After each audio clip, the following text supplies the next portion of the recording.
Oke, standby, kamera ready, sound ready, 3, 2, 1, action.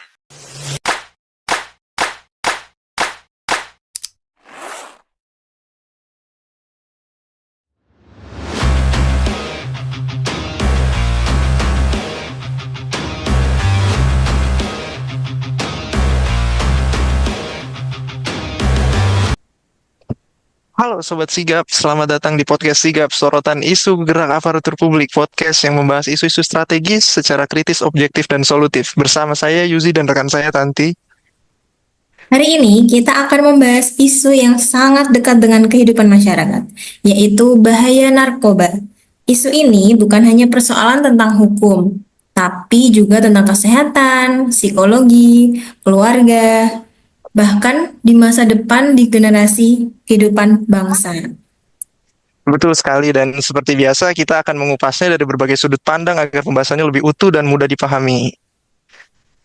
Baik, telah hadir bersama kita ada 4 narasumber. Narasumber yang pertama ada Ibu Bazla dari Kepala Deputi Bidang Rehabilitasi BNN. Narasumber yang kedua ada Ibu Zofira dari bagian psikologi. Kemudian yang ketiga ada Ibu Anggi dari penyintas narkoba. Kemudian yang keempat ada Bapak Leo dari perwakilan orang tua penyintas narkoba. Terima kasih para narasumber telah bergabung bersama podcast Sigap. Oke, sebelumnya mohon izin Ibu Basla untuk membuka diskusi. Saya akan membuka pertanyaan dengan apa sih sebenarnya yang dimaksud dengan narkoba dan mengapa isu ini tuh terus menjadi perhatian nasional dan cukup krusial. Ya, makasih Mas Gizi atas kesempatannya. Jadi, narkoba adalah singkatan dari narkotika, psikotropika, dan bahan adiktif lainnya. Dan zat ini bekerja pada sistem saraf pusat dan dapat memengaruhi kesadaran, pikiran, serta perilaku. Penyalahgunaannya berpotensi menimbulkan ketergantungan dan dampak yang luas, mulai dari gangguan kesehatan hingga permasalahan sosial dan kriminalitas. Karena itu, narkoba bukan hanya isu individu, tetapi isu strategis yang mempengaruhi kualitas sumber daya manusia suatu bangsa. Gitu, Mas. Baik, izin Ibu Zofira dari sisi psikologis. Bagaimana sih Bagaimana sih sebenarnya pengaruh narkoba terhadap mental diri seseorang? Silakan Ibu Zofira. Baik, terima kasih untuk kesempatannya. Jadi untuk narkoba sendiri itu sebenarnya memengaruhi sistem dopamin di otak seseorang. Sistem dopamin sendiri itu adalah zat kimia yang berhubungan dengan rasa senang di otak kita. Jadi pada awalnya seorang pengguna akan merasakan euforia atau ketenangan, tetapi lama-kelamaan dari penyalahgunaan narkotika sendiri akan menyebabkan otak itu menjadi ketergantungan. Nah, jika tidak mendapatkan zat tersebut, seseorang bisa jadi merasakan cemas, gelisah, bahkan depresi. Dalam jangka panjang, dampak yang lebih parah itu bisa muncul juga gangguan kepribadian dan gangguan psikotik. Gangguan psikotik sendiri itu adalah kondisi di mana seseorang kehilangan kontak dengan realitas. Jadi tidak bisa membedakan yang mana yang realitas, mana yang bukan. Itu Mbak Oke, Tanti. untuk selanjutnya mungkin saya akan beralih ke Kak Anggi selaku mantan atau penyintas yang sebelumnya juga mantan pecandu ya. Kalau Kak Anggi kalau boleh tahu, ini maaf sebelumnya, apakah saat pertama kali coba itu Kak Anggi tuh memahami risiko sebesar itu? Sejujurnya tidak sepenuhnya. Saat itu yang saya tahu hanya coba sekali, tidak apa-apa. Saya tidak menyadari bahwa ketergantungan itu ternyata bisa datang begitu cepat. Baik, kembali kepada Ibu Zofira. Siapa sih kelompok yang paling rentan dari bahaya narkoba ini sendiri? Silakan Ibu. Jadi kelompok yang paling rentan itu sebenarnya adalah anak-anak remaja dan yang dewasa muda. Karena itu adalah mereka sedang berada pada fase pencarian identitas, juga sedang labil-labilnya ya, kita sering dengar gitu. Kemudian juga mereka memiliki rasa ingin tahu yang tinggi, mereka sangat penasaran mungkin dengan hal-hal baru. Kemudian kontrol emosinya belum stabil dan sering juga itu ada yang namanya peer pressure atau tekanan dari lingkungan sekitarnya. Jadi misalnya teman-temannya nyobain narkoba, dia juga pengen ikutan nyobain atau teman-temannya menekan dia supaya dia juga ikut nyobain. Oke, kalau dari Kak Anggi gimana? Berdasar penjelasan dari Ibu Zofira, apakah benar kalau faktor pergaulan itu menjadi penyebab utama? Iya, pergaulan memang sangat berpengaruh sih. Namun ada juga faktor pribadi. Saat itu saya sedang menghadapi masalah keluarga dan merasa tidak punya tempat untuk bercerita. Lingkungan hanya menjadi pemicu. Baik, dari perwakilan orang tua nih, Bapak Leo. Apa sih yang sering kali terlewatkan dari bahaya narkoba itu sendiri, Pak? Kalau dari sisi orang tua sendiri sih, kita kan orang tua terkadang terlalu fokus ya pada prestasi akademik anak kita tuh seperti apa.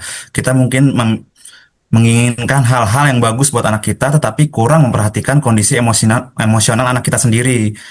Terkadang di luar mereka seperti apa kita juga tidak tahu karena terkadang mereka juga kurang komunikasi yang terbuka. Jadi kadang mereka juga kurangnya rasa aman di rumah. Jadi terkadang mencari rasa aman tuh dari dunia luar dan akhirnya terjerumus ke dunia-dunia yang menurut saya itu tuh kurang baik. Oke. Lalu untuk Ibu Basla, Ibu selaku Ketua Deputi Bidang Rehabilitasi itu berdasarkan data yang ada, Ibu, apakah tren pengguna masih didominasi oleh usia muda, Ibu? Betul Mas, memang masih didominasi oleh usia muda, usia produktif masih menjadi kelompok rentan. Oleh karena itu pencegahan harus dimulai dari keluarga, sekolah, dan komunitas. Baik, kembali ke Kak Anggi. Untuk Kak Anggi sendiri, kapan biasanya seorang pertama kali itu mencoba? Banyak yang mulai saat SMA atau awal kuliah. Biasanya tuh dalam situasi santai bersama teman. Awalnya tuh hanya ingin supaya bisa diterima. Hmm. Oke, kalau dari sudut pandang psikolog, Ibu Zofira, kenapa sih masa remaja ini yang sangat krusial? Oke, yang tadi saya jelasin kan masa remaja itu kan masih rentan ya. Jadi untuk otaknya sendiri belum berkembang secara maksimal. Bagian otaknya yang untuk pengambilan keputusan itu belum berkembang sempurna. Sehingga belum bisa membedakan keputusan mana yang terbaik atau bukan. Kemudian juga pengendalian dirinya tidak sebaik orang dewasa. Sering juga anak-anak remaja itu kan lebih cenderung impulsif. Maksudnya pengambilan keputusannya tidak dipikirkan secara matang dan lebih sering mengambil resiko. Oke. Eh, ke Ibu Basla lagi, kalau berdasarkan segmentasinya itu sebenarnya di mana sih peredaran narkoba biasanya terjadi yang marak saat ini? Biasanya peredarannya terjadinya dapat terjadi di berbagai tempat, termasuk media sosial dan jaringan daring. Modusnya makin beragam dan makin tersembunyi. Oke, baik.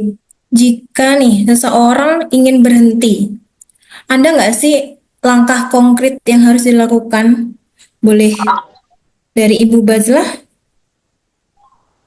Langkah konkret yang harus dilakukan itu pertama harus mencari bantuan profesional.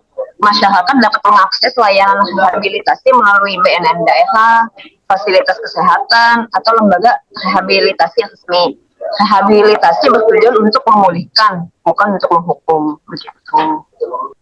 Oke, kalau dari segi Kak Anggi, boleh Kak Anggi silakan dijelaskan? Ya, benar, saya adalah contoh bahwa rehabilitasi itu nyata manfaatnya. Prosesnya memang tidak mudah, tetapi sangat membantu mengembalikan arah hidup saya. Baik. Gimana sih seseorang itu? Kenapa akhirnya dia sulit untuk berhenti? Boleh silahkan dari Ibu Zofira. Baik, jadi seseorang itu sulit berhenti karena itu tadi sudah terjadi perubahan struktur saraf atau kimiawi di otaknya. Jadi seluruh tubuh dan pikirannya menjadi ketergantungan. eh, jadi untuk berhenti itu memang sangat sulit ya. Bahkan ada yang kebutuhan untuk mengkonsumsi narkotikanya semakin lama akan semakin meningkat. Kemudian jika misalnya masalah dari awal tidak diselesaikan, penyebab awalnya tidak diselesaikan, maka keinginan untuk menggunakan obat-obatan itu biasanya akan muncul kembali. Jadi memang sangat sulit untuk berhenti.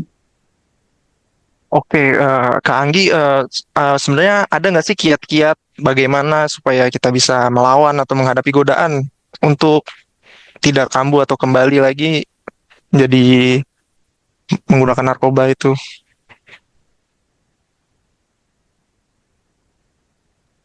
Iya, saya belajar mengenali pemicu dari stres dan tentunya mencari dukungan ketika saya merasa lemah. Dukungan keluarga itu sangat membantu. Mungkin ya kalau saya dari sisi orang tua tuh keluarga itu harus konsisten mendampingi anak-anak kita maupun mereka sedang mengalami hal-hal pemberontakan seperti masa remaja atau mereka sudah mulai dewasa tuh kita harus membantu mereka. Jangan ketika mereka sudah kena narkoba nih langsung dilepas gitu kayak orang narkoba tuh langsung wah jelek nih udah pernah narkobaan nih. Jadi kita harus membantu mereka bukan hanya saat awal rehabilitasi juga, tapi juga setelahnya gitu. Oke.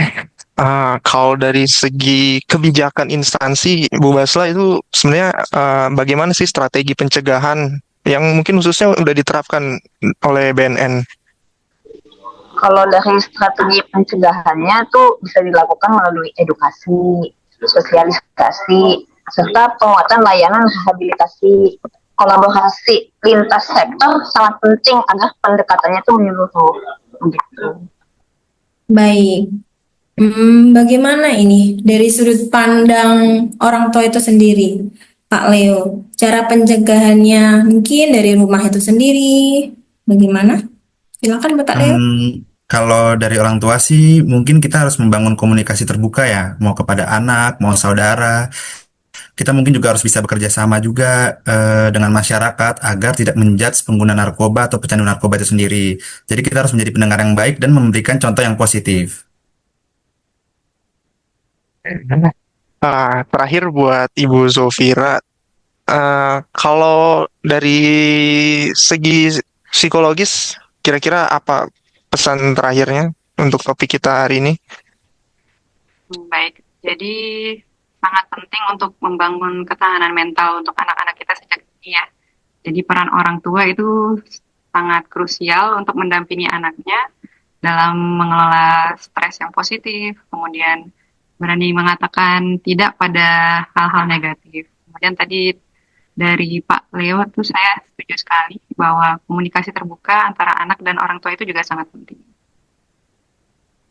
Oke, mungkin ada tambahan dari Kak Anggi, pesan untuk generasi muda nih agar bisa menjauhi narkoba itu sendiri.